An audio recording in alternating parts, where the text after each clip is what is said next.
Alright. Okay, let's break it down. Okay. Teka, fasten your seatbelt. Okay, dahil medyo hot ito eh.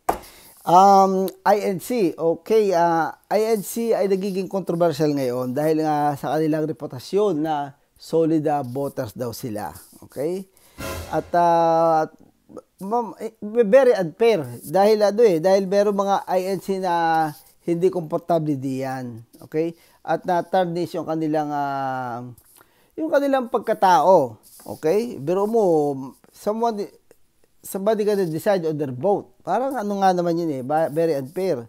Mali yung mga nilalagay na narrative, na-abuse sa kanilang mga karapatan. Actually, mali nga yung mga narrative dahil nung last election ay hindi naman lahat ng INC ay nag-solid Marcos eh. May bumoto kay Isko Moreno, may bumoto kay Lenny. So, yun po ang mga katotohanan. Kaya yung solid vote ay hindi po totoo yun na hindi ko niniwala. Ginawang negosyo. Nilalagyan ng mga Ginawang negosyo. Narrative. Okay, so check this out. Meron tayong in-interview yung kaibigan at very intense ang aking mga tanong para mapalabas ang katotohanan. Totoo ba?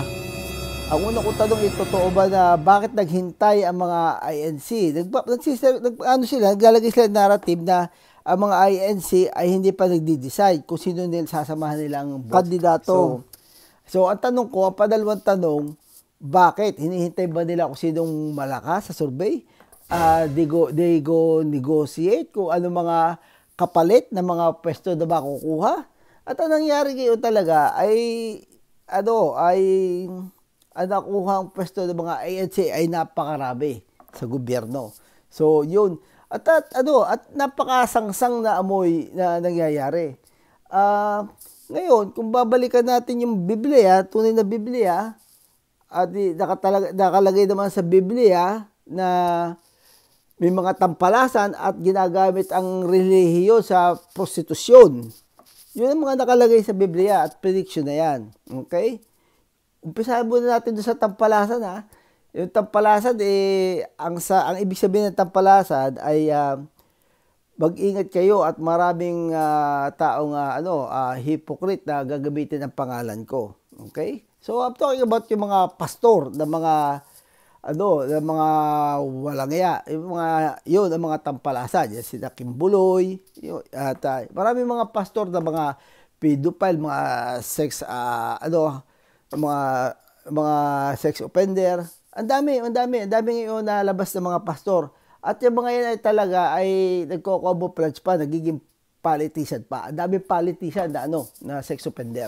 Okay? So anyway, mabalik naman tayo sa prostitusyon ng relihiyon. So yun dalawang bagay ang binanggit na gano'n.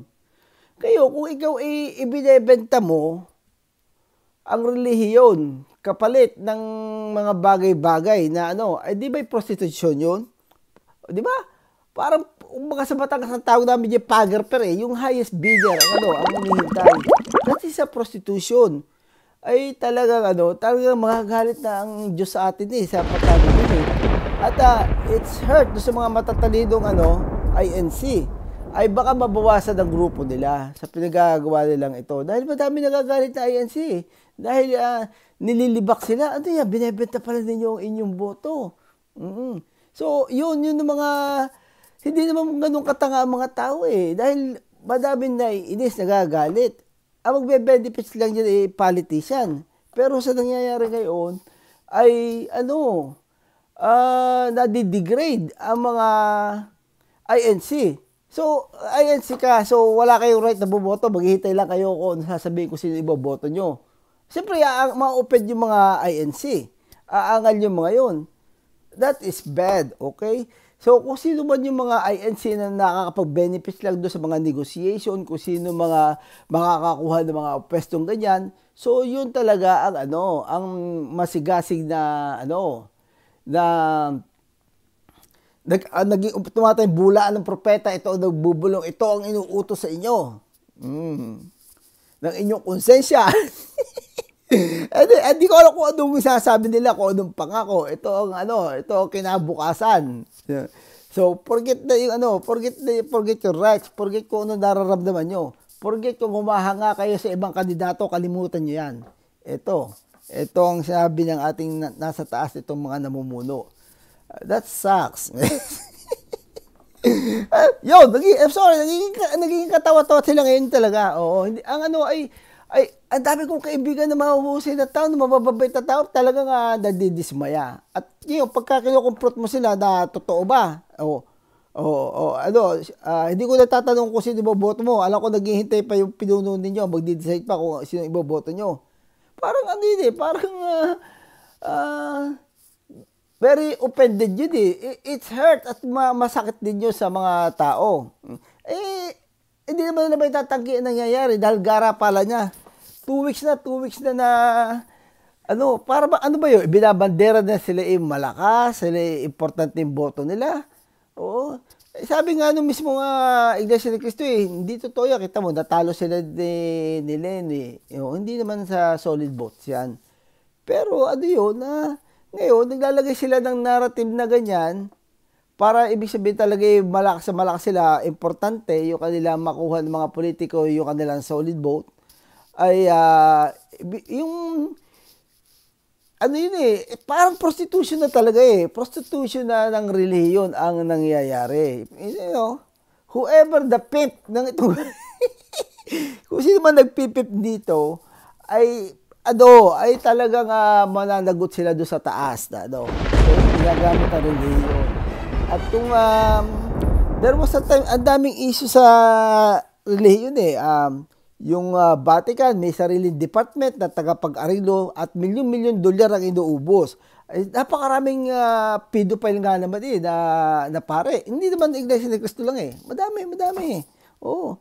At ang daming kumakalat na pastor na kesyo siyempre yung mga ginagamit naman sa ginagamit sa politika din ng mga kartel para itago kanilang pera.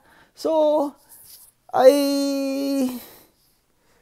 maging maging mapagmatsyag tayo, maging vigilante tayo. Okay, anyway, ang medyo ang message lang natin dito ay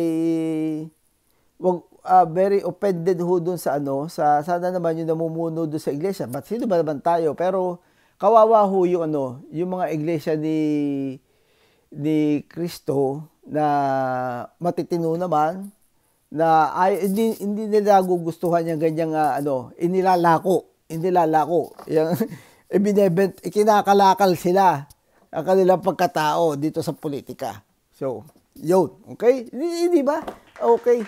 So, I hope na maraming makaka-relate dito sa sinasabi ko na meron tayong insight na yung mali